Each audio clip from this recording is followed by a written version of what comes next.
it's kind of ironic that I'm here dressed in like full fanboy Spider-Man, mostly because I've been playing the new Spider-Man game way too much, which it's very, very addicting. If you were a fan of the Batman Arkham games, check it out. It's just so much fun just web swinging through the city and beating up random thugs and taking way too many selfies.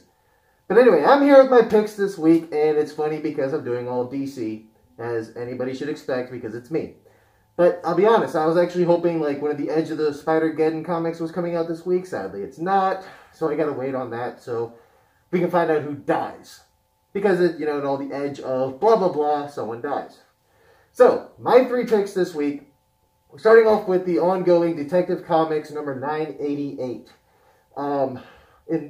Where the series is going right now, spun off from Rebirth with Batman coming up with a new team, which was dubbed the Gotham Knights, to losing most of the team because of the colony that came through and just destroyed everything and killed Tim Drake briefly. I wish he would have stayed dead. I hate Tim Drake so much. Anyway, enough of that.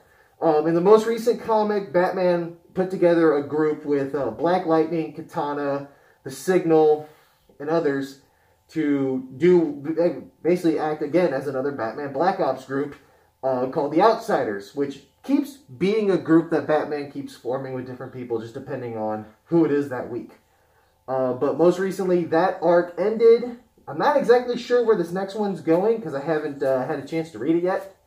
But I know that there's a lot of changes that are coming up with Detective Comics leading to their 1000th episode, or not episode, bleh, to their 1000th issue, which hopefully will have as big of an impact as the Action Comics one did by bringing in Brian Michael Bendis from Marvel, who now works for DC because Marvel Comics is... It's weird to make a tongue noise in this mask, let me tell you. Anyway, so that's pick number 1. Number 2 is going to be Catwoman number 3. Now, as we all know, the new Catwoman series started in the fallout from the big Batman wedding issue where the Batman did not get married because, as Selina realized, Batman cannot be happy because if he's happy, he's not Batman. So she ran away and she's dealing with her own shit now. And dealing with copycats who are jacking her style and committing crimes, doing things dressed as her in all of her different regalia, different outfits. So it's a really good read though. I've actually been enjoying it. And kind of watching the fall from grace that is Selina Kyle right now. It's actually been something worth reading. So that's number 2. And I don't really know if I want to call this my top pick, but it's my most interested pick. Because it's a comic that pisses me off. And I'm waiting for it to actually do something right.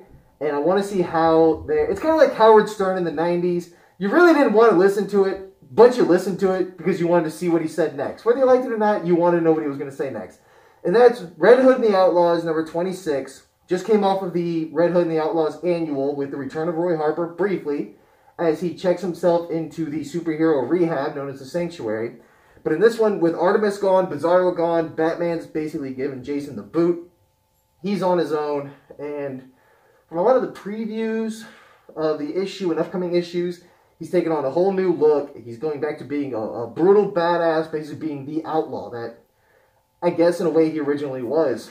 I'm not really sure how they're handling it, if they're even handling it right. I'm a little meh about it, but I want to read it. I'm going to give it a chance to see, even though for the most part, Jason Todd is dead, once again, to me.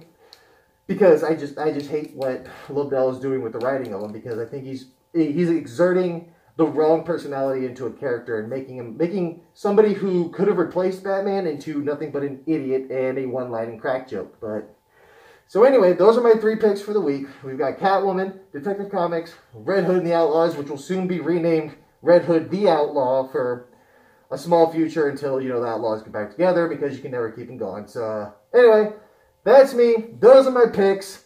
Go read them. Go to your local comic shop. Go enjoy and get paid.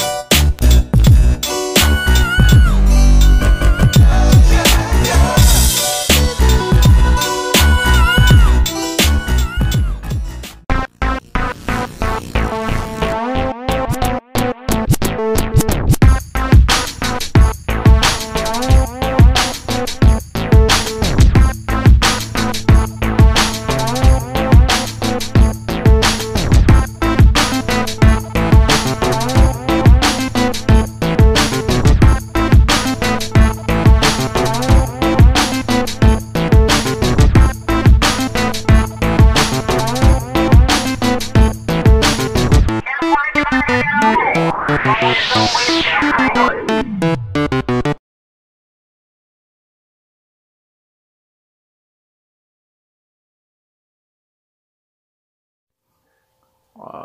right.